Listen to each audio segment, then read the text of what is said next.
All right, and then we have the theme song and blah blah blah. It's been a while, so I might mess all this up. That was me dancing to the theme song. Gotcha.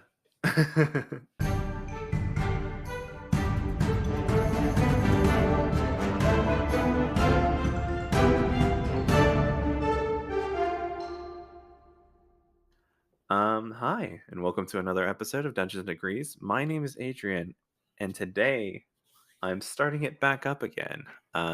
Today I have my returning guest, my DM, Oh. Dave. Doesn't Bow, that bow, sound funny? bow.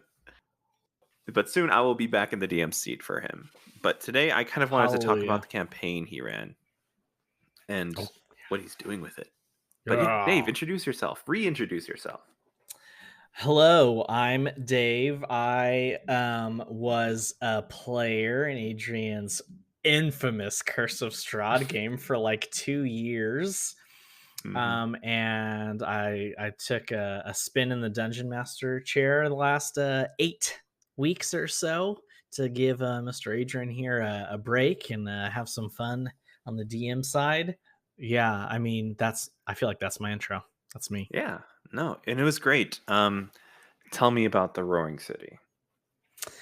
Okay, I'll tell you about the Roaring City. So the Roaring City is a setting taking place in America during the Prohibition era.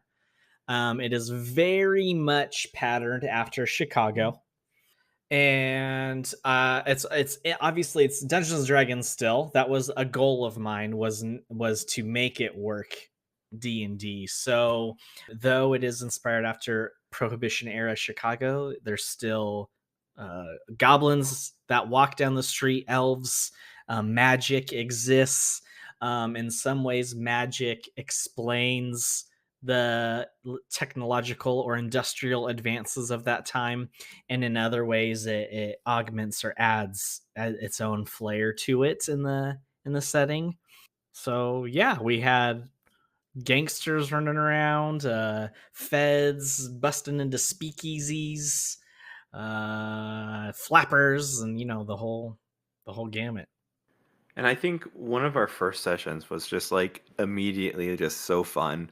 They immediately like break out and get into a car and run away from the cops. The whole escapade was just like me already feeling like this is gonna work. Yeah, it's not every day you get to have a car chase in D&D, so that was really fun. Right. Our first episode was one of my riskier dungeon master moments, actually, Why do you say that? because I pitted level 3 characters against a beholder and just about killed everybody. That's right. Okay. I didn't even count that as a session to be That honest, I but I think forgot that that is that the was part of same the whole. session as the car chase, though. I think No, no, it no, we wasn't. s- we No, it did. wasn't. Yeah, that was the Yeah, prologue. Adrian, we had a prologue. Right. Yeah. Part of the reason we had a prologue is because I thought one of our players was just going to miss that session. So it was a way of still playing, still kind of keeping on track, while potentially buying that player an extra week to play. So I told you all to make characters that aren't going to be your characters, and then I proceeded to kill almost all of them with a Hmm. beholder against level 3 characters. It was quite rough, to say the least. At one point, I heard Adrian going, "We're level 3. We're level 3." Yeah, I knew it was a just fighting the giant right off the bat, like finding the end boss, and that was kind of like the Yeah. feel you wanted to give. Like, this is the guy you're gonna meet at the very end. Yeah, Um, yeah. So my goal was to have something go missing in that prologue, which ended up being a weapon of the BBEGs. Well, let's just say Owl Capone, the Owlin. That's why I'm pronouncing just it get that out there right Owl, now. Owl Capone. Um, I needed his gun or one of his rings. Initially, was my original thought was that one of his rings would get left behind because his rings represented the eye stalks of the beholder. And then I did want to basically place the fear of Al Capone into you as players. I knew your characters wouldn't matter, but you as players, I thought it was important that you understand the power this guy holds in the city. But you know what that ended up doing? And I didn't What? intend it to. It ended up making it almost inevitable that everybody was going to want another crack at Capone. So Mm-hmm. by having Capone kill you all in the prologue, I didn't realize it at the time, but I had kind of pigeonholed myself into at some ending our mini campaign with you all battling Capone. And Right. I wasn't sure if in 8 sessions level 3 characters could get leveled up high enough for that to work. And I realized early on in the campaign that this was all headed towards Capone again, no matter what Mm-hmm. I did. Yeah, yeah. You set up the villain. You Yeah. made the bad guy entrance of like, oh, dude, his freaking tie just really messed with a lot of things. I think that would have been. Hmm. I mean, it was interesting. But yeah, you setting this up, just everyone's like, we got to take him down eventually. Like Yeah. that's we started it this way, we got to end it this way. Right. But so I sent out survey monkeys to the players at the end of the campaign. Yes, yes, I did receive one. And one of the questions was about the prologue. Because when I ended that session, I think I killed 3 of 5, 2 of 5, I think 2 survived. 2 So of that's all I 4. know. I killed like half the party. I I thought think it it was you killed 3 of 5 yeah, 3 of because it 5. was I think JJ and my character survived. You killed Ash, you killed Joseph's, uh, Pink's, Joseph's and Joseph's, Keller. and Keller's all died. Yeah, okay. So I killed 3 out of 5 characters and like knew fully well that I had pitted level 3 characters against this beholder, and I was like, I don't know if they enjoyed that. Like, I was pretty not sure if that was the greatest session to start our campaign with. But Mhm. the Survey Monkey, everybody said they enjoyed the prologue. So 8 sessions later, that was a little nice nugget for me to see. I do think even if that particular session may have been rough or not, in my interpretation, it was kind of rough. I do think it achieved what I wanted it to in setting up for the campaign. So I guess Mhm. there's that. Yes. What did you say? Because I know with the survey, what did you feel like about like them wanting to refight the beholder or something like that? Yeah, so the concept, my Al Capone, my BBEG, the concept I came up with was that he was going to be a different monster every time the PCs encountered him. So when he was a beholder, he wore rings, and those were his eye stalks. When they met him and didn't fight him at a speakeasy, he had a cane with the iconography of a dragon, and he would have been a whatever the CR13 red dragon is, young adults, so I don't know. Mm. YA novel. Yeah. Dragon. And those were both CR13, I think. Is that what I just said? Yes, you said And 13. then for the finale, it was a Jin. Mhm. One of these days, I'm going to pronounce that I don't know correctly. how to properly, but it's DJINN, I think. Yeah. And that was a CR11, so I dropped it a couple levels, but not for any particular reason. I just likes the loadout of that monster. Mhm. But I felt like you all by that time you were level 5, beat him pretty handily. Yeah. So I had a brief moment there of like, dang, the beholder would have been a more interesting fight, and they potentially could have got some redemption Mhm. from the prologue. So I did hesitate a little bit after the finale, wondering if I should have stuck with Beholder just all the way through the campaign. Right. I think it was an interesting concept. I think for the air fight, the Jin could have easily tossed all of Mm, us off that mhm, damn thing because I right. had low strength and that thing needed an 18 and I'm like, I'm gonna die. How do I look badass while I flail around for 3 or 4 rounds? Yeah, listeners, not only were they fighting a air Elemental. elemental, Yeah. basically, but they were in an airship high above the. Yeah, it was definitely a home field advantage. Right, exactly.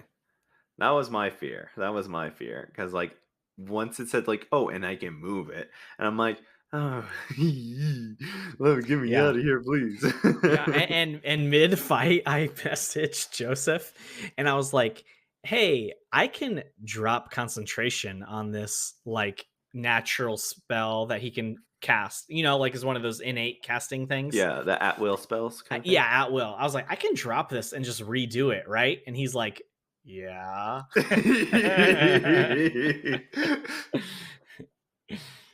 At first, when Fox came out, which was one of the characters that we switched out mid Hmm. campaign, I thought he was on the other team. I didn't realize he was on the other team. So I'm like, oh, this is gonna be fun. Is he Yeah, level that 5? was just wanting to write out a character. Hmm.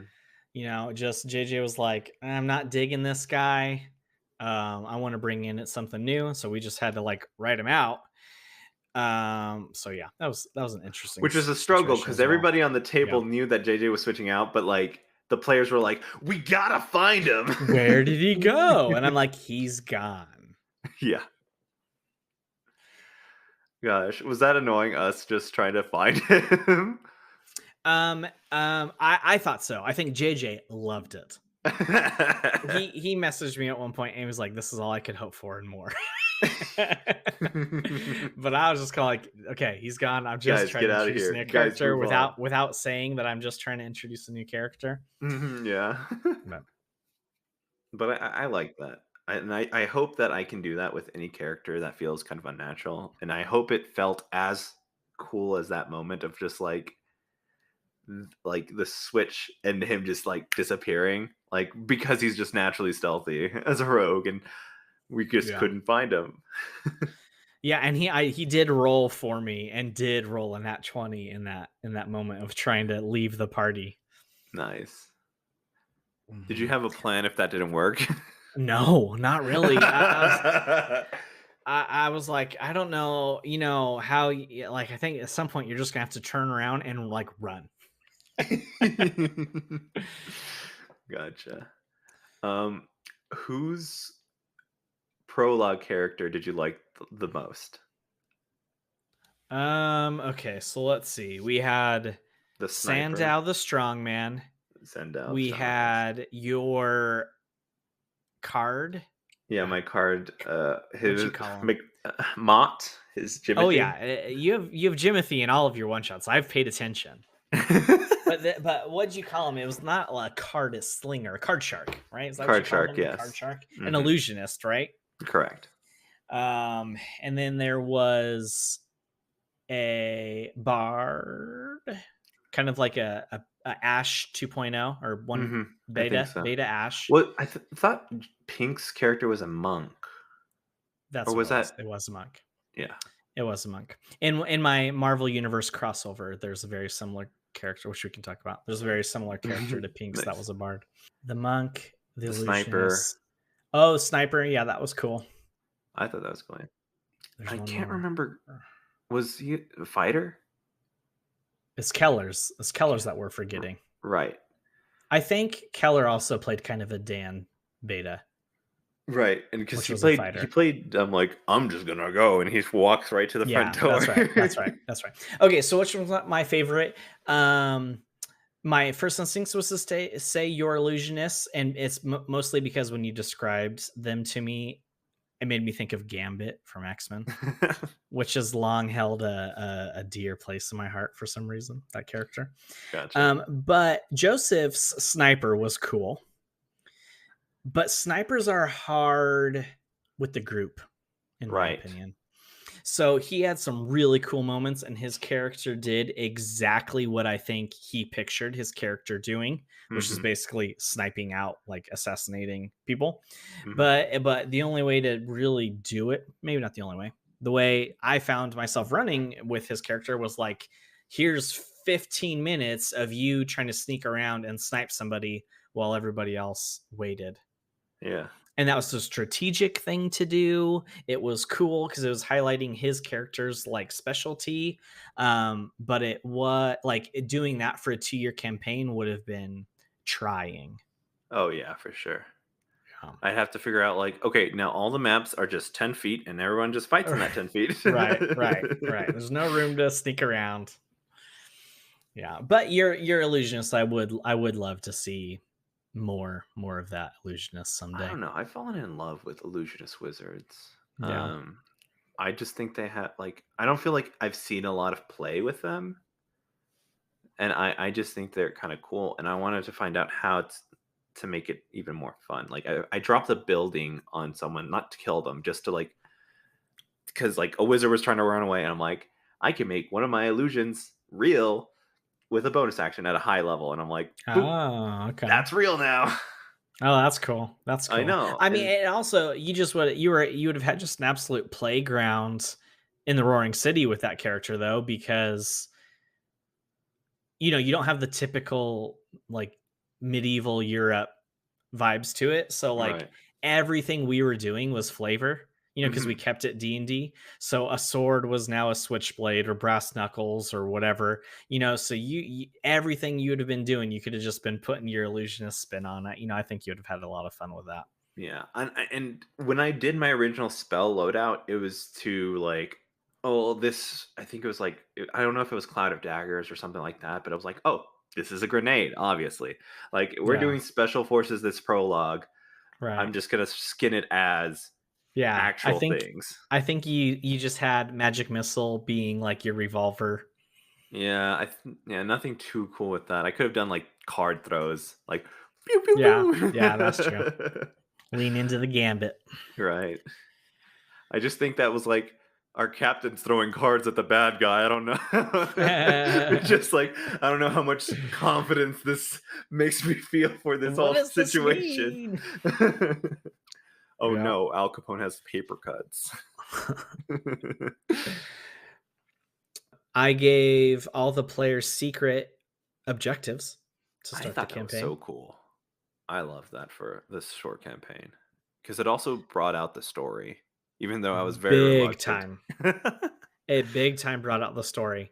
Okay, listeners. So I asked everybody for a backstory, and then I took elements of those backstories, elements of like the setting, and then just generic stuff, and gave every PC individual role playing objectives. Everybody had 5.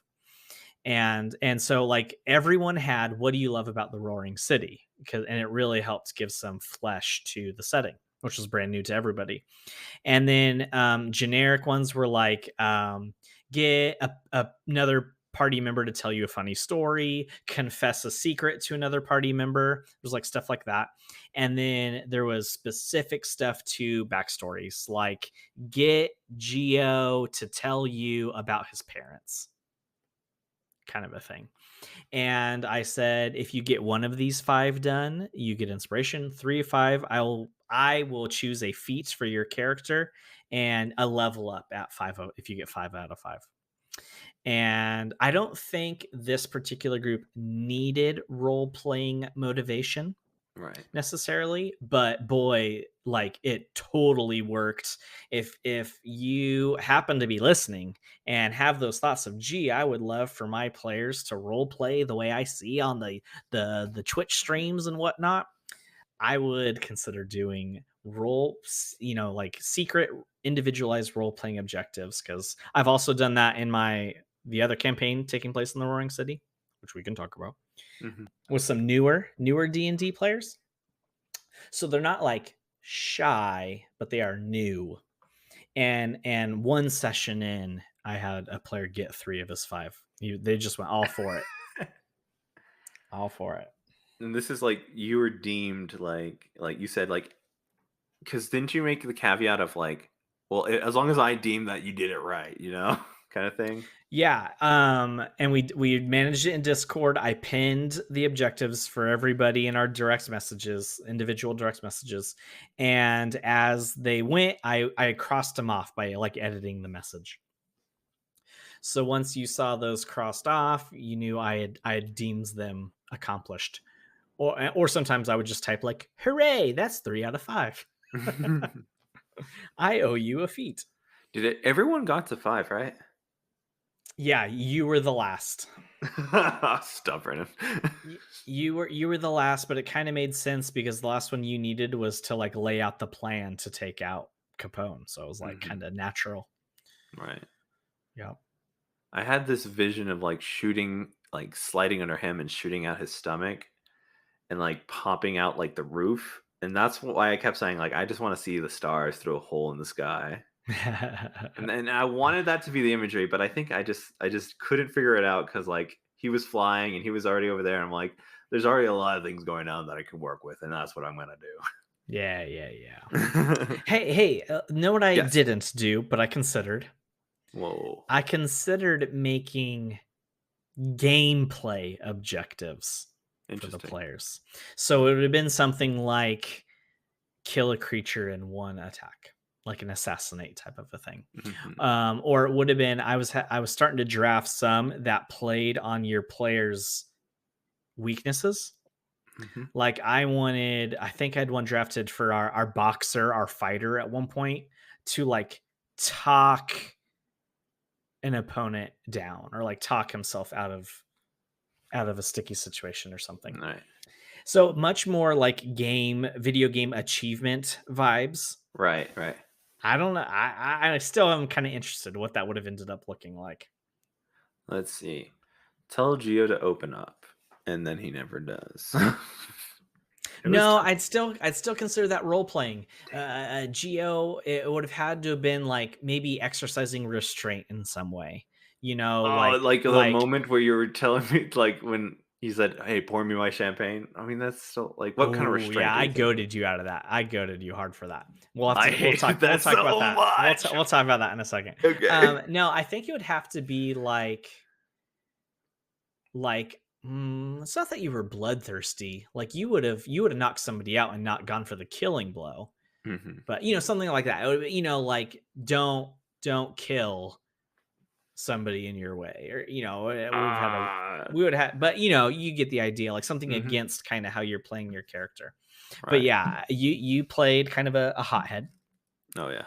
and you had a rival, Al Capone. Your rival Mhm, was mhm. BBEG, and you were having a cordial-ish conversation at the speakeasy. And because of the prologue, you were trying to mind your manners a little bit because you knew what he was Probably. capable of. I Well, he do also think took out that the gang I as do s- well. I do think that scene goes way differently though if you all don't have the fear of Capone that the prologue put in you. I think so too, because Yeah. usually the players feel like they're invincible all the Mhm. time. Mhm. But it was just talking it out, and we were set to leave and go separate ways, and then I had Capone ask you to pour him a drink. Absolutely hated that. I was like, "This is against what I wanna do." And I try to talk myself out of it. I'm like, "Ah, no, you called me a cockroach. I don't wanna get my dirty hands on your Right, fine right. wine." And somehow you're like, "No, no, Didn't let you off no." the hook. Yeah.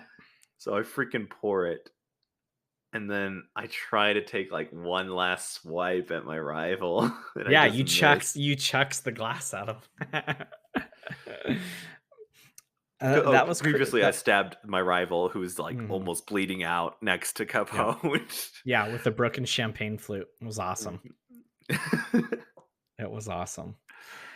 I like that. I just like, I didn't wanna be in that role play setting at all because I'm like, I can't say anything. I I Mhm. can't act tough. I can't do anything Right. that Geo normally does. Yes. And at first, I had come off as like, "I'm just a little guy. I'm just a little goblin guy." And then I'm just Mhm. like, as soon as the players found out who I was just like, "Alright, it's the facade's over." Facade's over. I am who I am. And I Yeah, like that I you go go ahead. ahead. Jinx. I liked how you incorporated the backstories into like the paper and stuff of like who I was with that Oh, small hint. I I was forgot like, about that. That was an I im know that that's my name, but I'm not gonna react to Oh, that. uh-huh, yeah.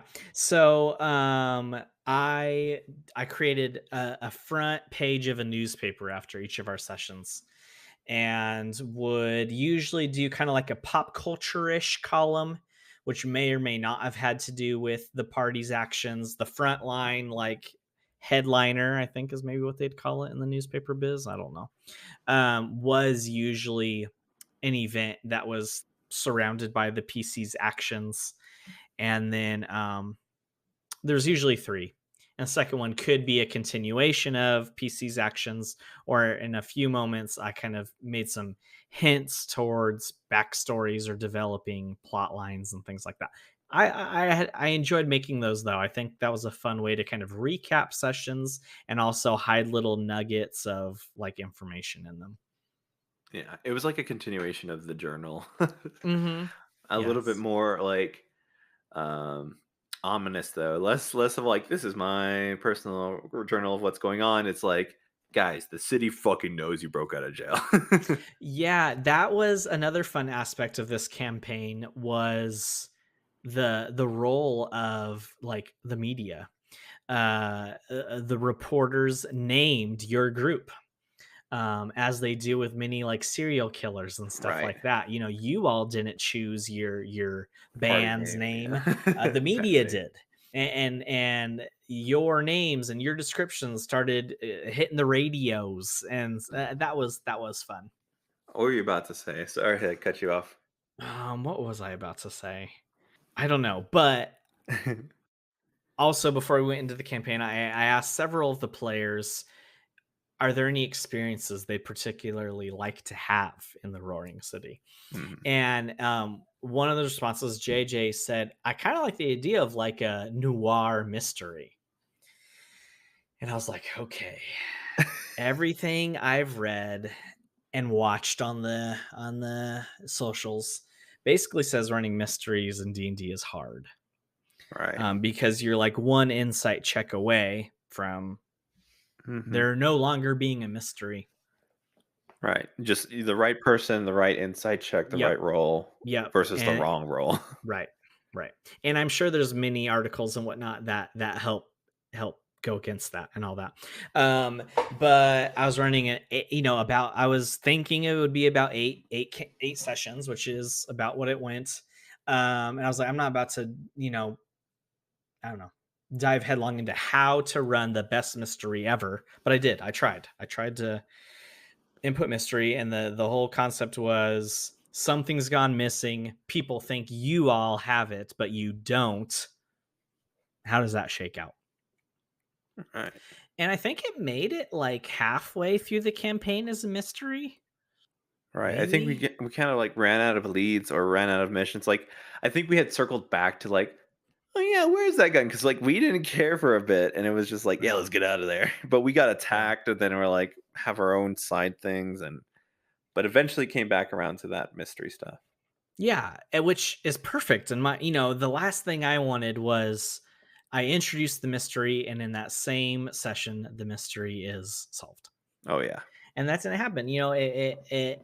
But also, and I told you all this for your backstory role playing stuff too. We all knew we were playing in a mini campaign, Right. so I couldn't have this mystery go on 8 sessions because that's all we were playing. And I had told you and some of your other PCs, if you have cool backstory stuff, don't wait too long to drop it because we're only playing 8 sessions. We had someone die. We did not in the prologue. Right. Right. Yeah, we had a PC death after this PC killed innocentish NPC. We all got our Uh, fingers in the honey pot. uh, It could have been a potential ally, yep. and they weren't as bad as Capone potentially. No, right, But right. we totally just went and Joseph's like, the Casta. bam. Yeah, yeah. So a fight breaks out, not with the BBEG, and one of the NPCs who had been played as like a grandmotherly performer, retired performer, casts hypnotic pattern or something to like charm Yes. everybody in the battlefield. It was the PCs and the other combatants, like the bad guys. Right. And so that didn't matter to Joseph's character. He thought, no, her concentration needs to be broken, despite having done it against the bad guys as well. And I think just nat 20. I think he Yeah, crit? just freaking blew all the HP off of Yeah, her. just crit and killed her. Now it wouldn't have been a what's the devastating kill or whatever. The kill A where you fatal double something the hit. or If it was a PC, she would not have died in that just by that kill. She would have been making death saving throws. And that came up, and I just flat out said, I'm not rolling death saving throws for NPCs. So she died. Mhm. And her ally, who was a decently strong monster, just turned all of the attention on Joseph's character, Aiden. Yeah. Yes, Aiden. And put him on death saving throws. He got healed by Dangerous Dan, controlled by Keller. And I just sat there and waited. Yeah, and then the bad guy Dak just killed Joseph again. Joseph's character killed Aiden again, and said that's it, that's final. Or actually, I think he just unloaded on him, so there were no death saving throws needed anymore Right. because he shot him while he was down. And I'm trying to remember. I was messaging Joseph as this was going on, Mhm. and I'm trying to remember some of our conversation. He gave me enough to know that he was okay, going to be he was ready for it. That he had his backup character ready, as no That's shocker if anybody yeah. knows Joseph. Um, and I I'm wondering, had he said this is going to really bum me out, how I would have pivoted. I think I would have tried. It's about having fun. It was a mini Right. campaign. If he sent me some sort of message that was like, "Hey man, I really like running Aiden and I want to see where his story goes."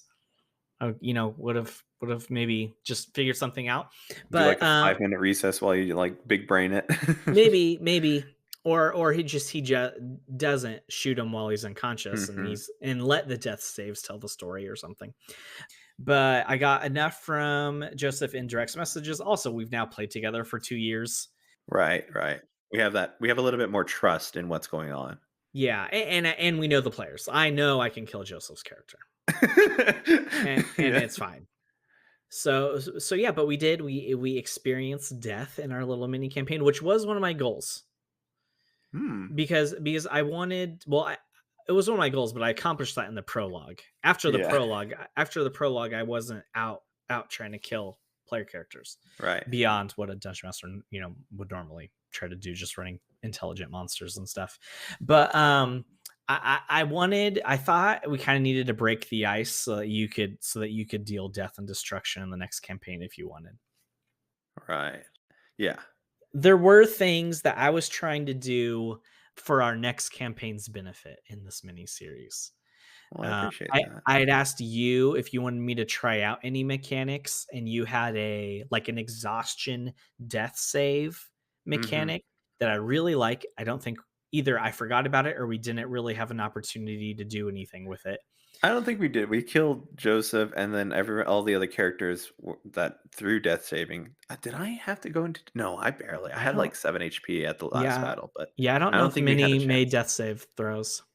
Right. I tried to do that. I gave like backstory questions and tried to prime everybody for getting backstories ready for our big campaign. And Hmm. just I tried to. I also just try to do things different, with the mini campaign. By the way, can we talk about just I love mini campaigns. Yeah, it was really great. It was a breath of fresh air. And we might do them between like some sessions if it gets like, hey, I think we need a breath or like we finish an arc or something. That's what I'm thinking we might do in between if we want to like if everyone needs like a timeout or something like that. Just depending on what happens during the whole thing. I mean, yeah, maybe. Like I like I think the TTRPG community calls it like the crunch or something. Like I like the gritty. When I'm like serious, I'm having fun. But I Hmm. know not everybody's like that. So Right. I don't feel I need the breaks, but I dungeon mastered Curse of Strahd for 2 years, like 30, Hmm. I think 36 sessions I dungeon mastered Curse of Strahd. And then I played in your game for 2 years Yeah. of Curse of Strahd, and that's a long time. That's 4 years of worth of Curse of Strahd. Strahd play, which is one adventure. Right. And I just ran a little mini adventure in 8 sessions, and I loved it. And I've kind of put my home game on ice a little bit, but I've started taking that game to be more of a character arc style, Hmm. similar to what Critical Role does, and not really what you can do in Curse of Strahd. Right. Not much, and although I'm sure there's plenty that have, Oh but yeah, there's people yeah, who know how to right, twist it proper, and right, I was just right. a new DM to this thing. I was like, the book doesn't say that.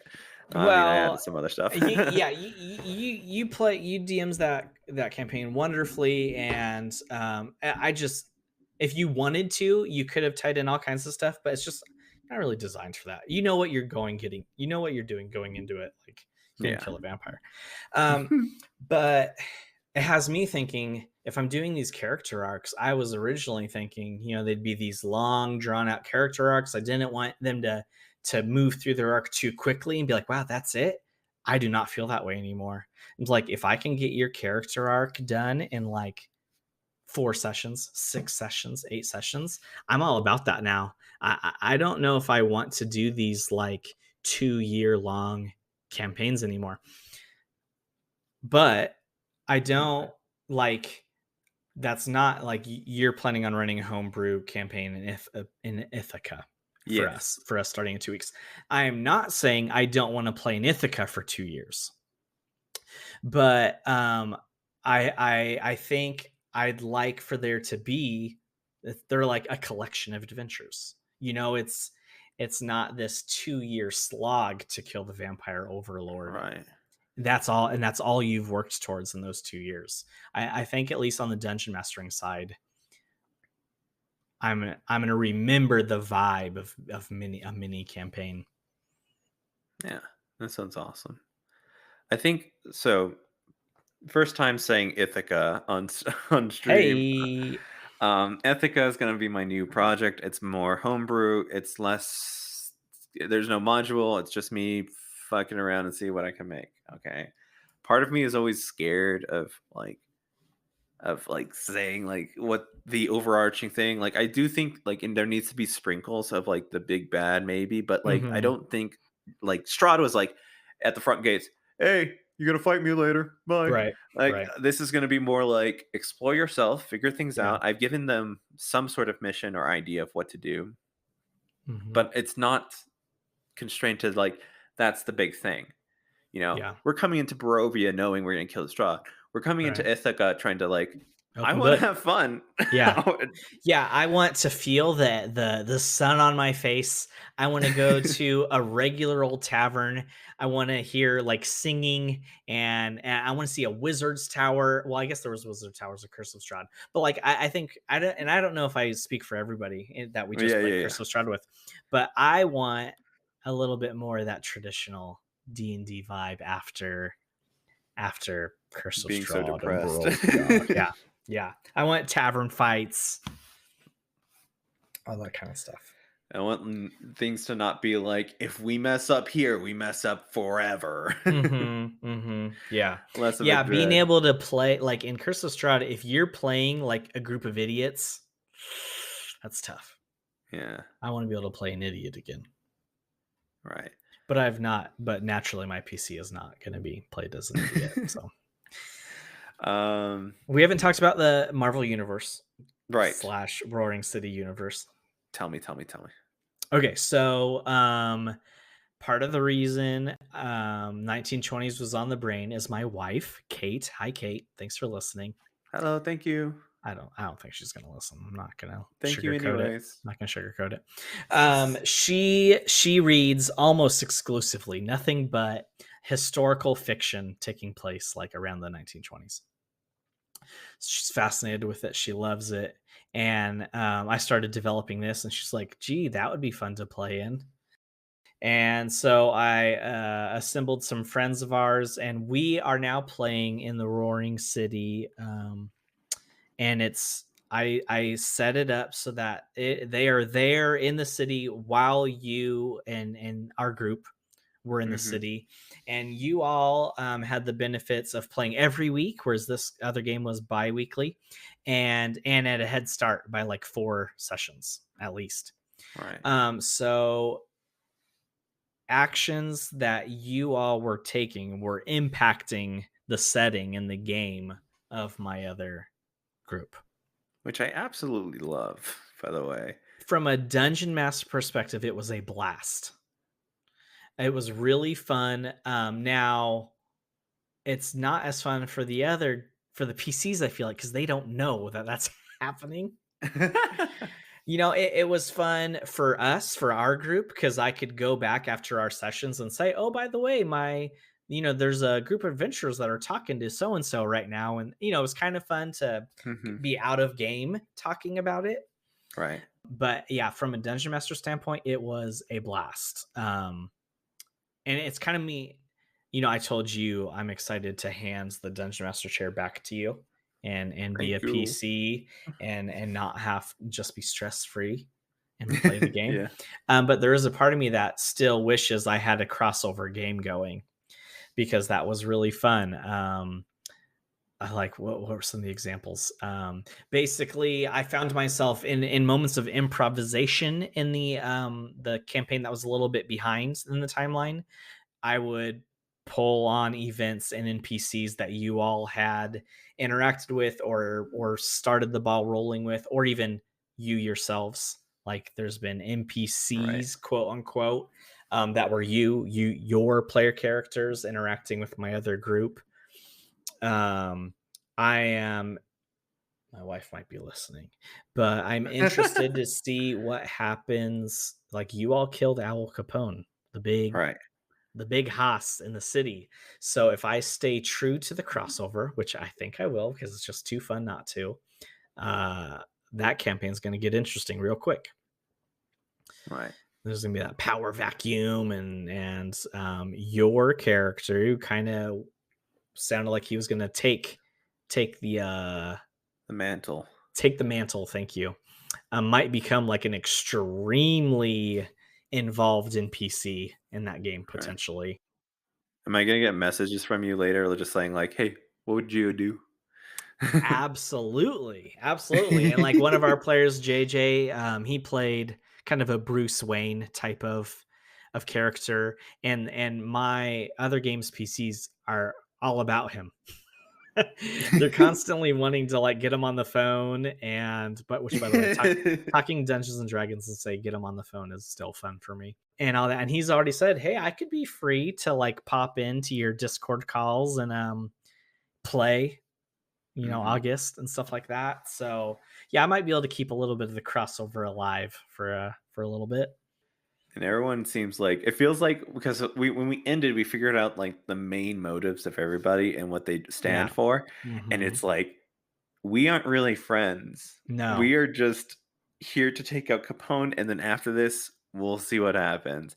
Yeah. And I don't know like if your wife listens, but the bombshell of like JJ wants to be sitting on top, Yeah. and I was like, oh. And in all honesty, I think Geo did not notice two tunnel vision. Just like get that guy, get him gone. You Right.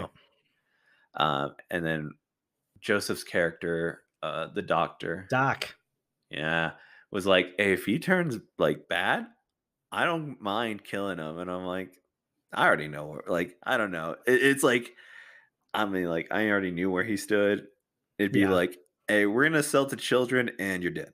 Like, it's like a fight, and you just have us roll or something. Yeah. Yeah. Yeah, because I had an impromptu. I hadn't planned on it, but in our last session, we ended about 30 minutes earlier than our normal time. Hmm. And I opened up like an epilogue type of a thing. We just played 8 sessions. I wasn't sure if there'd be much to it, but we did get a little bit of glimpses into the future potentially for the different characters in the Roaring Right. City, which is just all kinds of fuel for me in my game that continues on in the Roaring City. It's absolutely amazing. Yeah. All right. I feel like I don't remember if we missed something that we said we are gonna get back to, but I yeah, don't no, think I so. had a lot of fun. Good. That's the goal. And yeah, hopefully that at some point we'll see it, like get an update on this for sure. Mhm. Yeah, Um, absolutely. and I also kind of want to see like hopefully like I know we didn't get to do the exhaustion thing, but like in this new Mhm. campaign, I'm trying some stuff out right now. Segue. There we go. I did it. Segue. That's the I segue sound now. all right, cool. And I'm getting ready, and I don't know how it's gonna go. And I'm, as a dungeon master, I'm always kind of nervous about what's gonna go on, what's happening, and because I want to be, I know I keep saying I want to be good. I want to be better. That's what I mean. Like I think I'm good. I think I've been able to kind of keep the group together, and everyone's been very well together. And we kind of added somebody, and you know they work together as well. Like they know what they want in a campaign. They're not. It doesn't seem like they're going to be very like adversarial. Oh, yeah, no, you're talking about Paige? Yeah. Uh, Paige, no offense to all the people I've dungeon mastered for, but one of my favorite people to ever that I dungeon master for. Fantastic. I don't know if you can be good at playing Dungeons and Dragons. Maybe you can, but if you can, Paige is good at playing Dungeons and Dragons. Paige does the voices. Paige is able to kind of work with you, especially like even though the feat you got for Paige was Mhm. to what's called like a brother thing, Big brother protect. Yeah, right? And during the session she was like, "Oh, this was for Aiden," and I'm like, "Oh no." Like even though we were heart in wrenching, combat, I was still feeling feelings. Like heart wrenching. Paige was able to bring that to the table. Yeah, and beyond role play, they like encourage you as the players and you as the dungeon masters. And if you're struggling with something, they tell you to take your time and like just Very super like encouraging. encouraging and like lifts up the players at the table or the virtual table. Mm. Yeah, I'm very Uh, excited for our next campaign.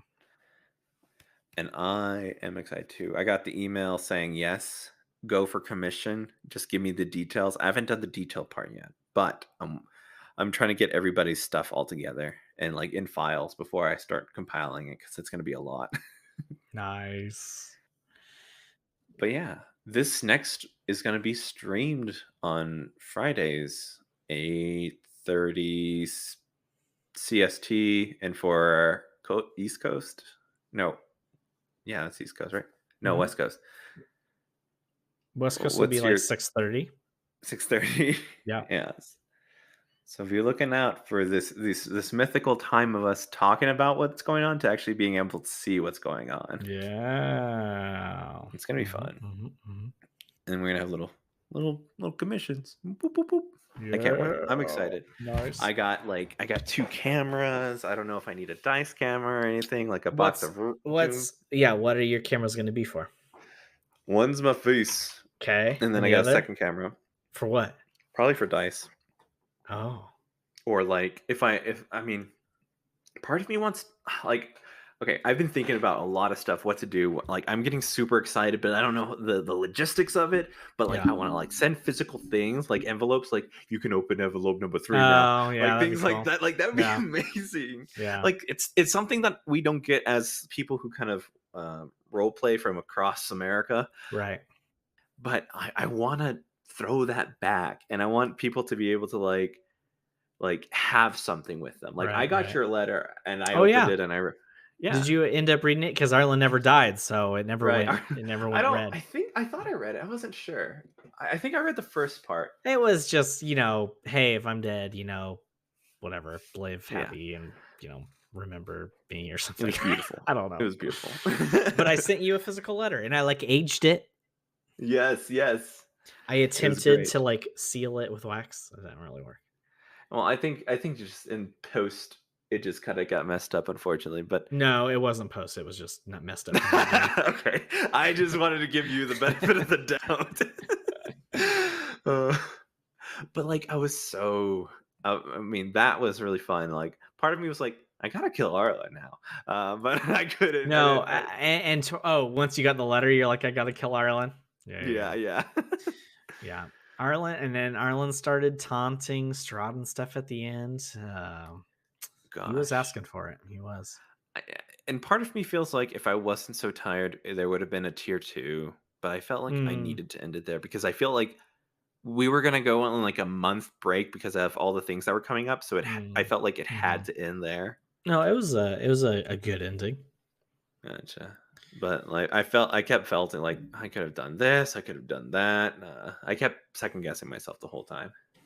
But, I mean, it is what Been it is. there. That's just kind of part of my attitude. I mean, I feel like I didn't realize how bad he would get burned from everything. So I'm like, I got rid of one thing, and there's like two other things on the table. Yeah. Yeah, it's tough. Your and my Strahd fights, the one Hmm. we our as dungeon masters went almost identically. Like no PC deaths. It was good, like Right. 10 rounds fight or something like that. But just stuck it to him. Hmm. Like I could have been very annoying and just pop Strahd in and out of the whole like boop boop boop boop. I'm Yeah, like, that's gonna get tired so fast. Like, yeah, is that fun at like the 20th round of combat? Like, I right. felt like I Right. wanted okay. So with the suit of armor, I wanted it to like freaking Tony Stark to him, That'd be cool. but I was just I don't know. My brain wasn't there. No, you did good. You did good. I appreciate that, Mhm, mhm. but yeah, I think I don't know. I'm just super excited for this next campaign, and Wh- I'm very glad that you've stepped in and kind of said, "Hey, if you need a break," and I'm like, Oh "Heck yeah, yeah, heck yeah." absolutely. Yeah, yeah, yeah. I think you getting a breather was important. Mhm. And it's not just getting a breather, but it's also getting to play, getting to be a player character. Yeah, Like that's important. And we want a rested dungeon master going into our new campaign. When is this going to air? Can I talk about my new character? you can if you want. I mean, I still have one episode. I'm trying to figure out when I'm posting this. I have one episode I still haven't edited from months ago, but I won't be able to edit it until You after get the break. home. So probably that end of March. Probably either the 1st or the 25th, depending on what I do. It probably won't come out to April 1st. April Fool's Day. I don't know. Maybe we should post it some other time. uh, Oh man, it's just it's. I don't think listeners are all that interested in my new character. I just I'm interested. like everybody else want to talk about my PC. It's like that. That's one of my favorite things to do when I meet Dungeons and Dragons players. Hmm. Is I ask them like, tell me about your player character, because I feel like everybody loves to talk about their player character, but nobody Right. wants to listen to you talk about your player character. You gotta give a little to get a little, right? Yeah, yeah, yeah. I did that on one of my early TikTok videos, and bless their heart, somebody piped in with like 4 comments worth of Yeah. description on their character. I'm like, listen, I'm happy to be your outlet to talk about your player character. Oh yeah, for sure. But yeah, So you can go ahead and you think talk so? about You it. think so? I All right. think, yeah. I because I was so sick of Barovia and Curse of Strahd, as dungeon mastering it for 2 years and then playing in it for 2 years. Just a little bit of Barovia goes a long way. So naturally excited to start this new campaign with the sun on my face, fresh wind. I'm taking an NPC from Curse of Strahd as my player character. It's because uh, I did that I PC got a problem. dirty. I got a problem. This PC does need a redemption arc. I'm just gonna say it, but if this gets posted before the 25th, oh man, can't listen. Stop listening, friends. I'm gonna play Ismark Kolyanovich for those of you Ismark the Lesser for those of you familiar with Curse of Strahd. And Ismark in our campaign especially just kind of sucked and Mhm. wasn't very helpful, was unable to protect who he wanted to protect. Really is pretty stinking lucky that us adventurers showed up. Yeah. So he needs a little redemption arc, and I'm gonna take him on that arc. But we'll see because he's so far the way I've got him built, he's got an 11 armor class and like 21 hit points. Let's go. Might be a short-lived redemption arc. I okay. This person who I'm playing a game with. They immediately just said for hit points max, and I'm like, Mm. that worries me more than rolling Oh yeah, yeah, because yeah. Like it's gonna be that deadly that you just want everybody to max their HP. max. I don't care. Do whatever you want. Right. Yeah. But that'll be exciting. I'm taking him to the Amber Temple to kind of explain the class I'm taking for Ismark because I'm not just playing like he's a veteran stat block. I want to say like I think I'm so. not doing that or I'm not doing like the sidekick thing. I'm like actually gonna play him as a PC, but We're reskinning them. You know, we're gonna do some magic, evil magic stuff. Yeah, It's gonna yeah, be yeah. great. Wait. Nobody said anything about evil. Okay, dark powers, blah blah blah. I know. Okay, dark powers. I'm using my fingers Ugh. to quote that. Ah, crap. But okay, I am very surprised at how many of y'all put ties in Barovia. Yeah, isn't that funny? I I mean, think, yeah, yeah, yeah. it's fun, and we see other like popular games having loose tie-ins to previous campaigns and stuff. Yeah. So there's definitely some inspiration floating around out there. I almost consider just playing a sibling of one of the PCs from our last our last game at Mhm. one point. The tie-in stuff is fun, but yeah, I don't know. It is funny because I think I for sure after dungeon mastering, but I was so done with Barovia by the time we were finished that I think it's funny that many of us are now having some sort of tie. Yeah.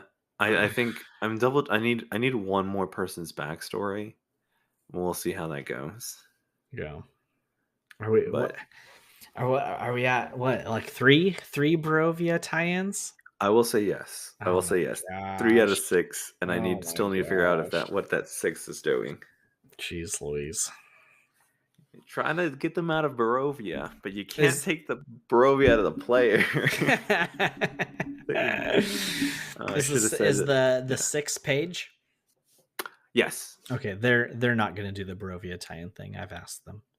Gotcha.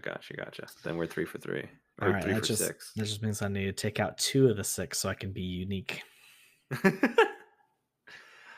I had to make it like timey-wimey shit because of the freaking thing. It was so complicated to make sure that everyone had what they're wanting with it. Like, Mm-hmm. uh You know and what though? I yeah. You did timey wimey stuff while we played Curse of Strahd. Uh-huh. So if you have to do timey wimey stuff like leaving Barovia, like it makes sense. It works. Right. I'm just making sure everyone's got what they want when they start. That way, when I start like doing my thing, they're Yeah. not too like I didn't feel like I got what I needed. So Right. hopefully everyone's good working on that stuff. But Yeah. I think it's gonna be a good campaign. Me too. I've birthed this out of a song from Weezer, and there's no lyrics to the song. It's just music, and I was just Oh, like, okay. it's called "Return to Ithaca." Oh, is it? Yes, and Oh. I was just like, I feel like this would be badass if this scene would happen to this song, and I'm like, I'm gonna make that scene. Oh, interesting. Hey, Weezer or representatives of Weezer, we'd love to use your song for our live stream. So You've please, got a year or two. if you could send us like just written permission, that'd be great. Yes, please and thank you. Please and thank you. Can you make it like an hour-long loop or something? That'd be great too. I don't know. I Well, know I don't. we'll You're take just care of doing the more work. details. We just want permission. I'm excited for this. I kind of hopefully in the coming weeks that maybe we can have like a talk back about Barovia. I think we did a little one like that day of like what would have happened, but I was Yeah. like half asleep, dude. And we did a lot of Discord like text epilogue Hmm. talk, but we Right, really should have had like a campaign wrap up. but maybe Yeah. we can do this on this podcast. We'll see. Yeah. Yeah, I agree. I think it should. It's excellent podcast material. All right. Anything else, sir? Do you want to plug anything before we wrap this up? Semi related very loosely just because it's nerdy stuff. I've launched an Etsy shop where I'm laser engraving nerd stuff. So you can find it at Runes and Fumes Crafts on Etsy and on most socials. Runes and Fumes Crafts. That's kind of my recent little project I've got going on. Yeah. Yeah. And you can. Oh man, Alex usually does this. Let me figure. And thank you so much for coming in and talking with me and just bullshitting around. That was my pleasure. Thanks for having me on and giving me excuses to talk about my player characters and Heck all that yeah. jazz. Well, thank y'all for listening. If you need to follow us on DN Degrees. That's for all our social, Twitter, Instagram. We're gonna have Dungeon and Degrees stream soon, and it'll be Yeah. through us. I got some ideas of what to call the episodes. I think I'm gonna call them chapters, and this is just gonna Ooh. be the campaign's gonna be called the Book of Ithaca. Doesn't that sound great? I like Anyways, that. I don't know if I should be talking during your outro, but I like that. I appreciate that. Yeah. No, dude, yeah, you can. It's just you and me. Of course you can. You can just say, Adrian, stop, shut up. Rate us for Spotify has ratings now. Apple Oh, Podcasts good to and know. Spotify. Opening on right now. Rate us 5 stars. Anything less? Well, I just guess I won't DM with you anymore. And the world needs more dungeon masters or game masters. Oh yeah. So thank you so much. My name's Adrian. And I am Dave. Yes. And thank you for listening. Go have some fun.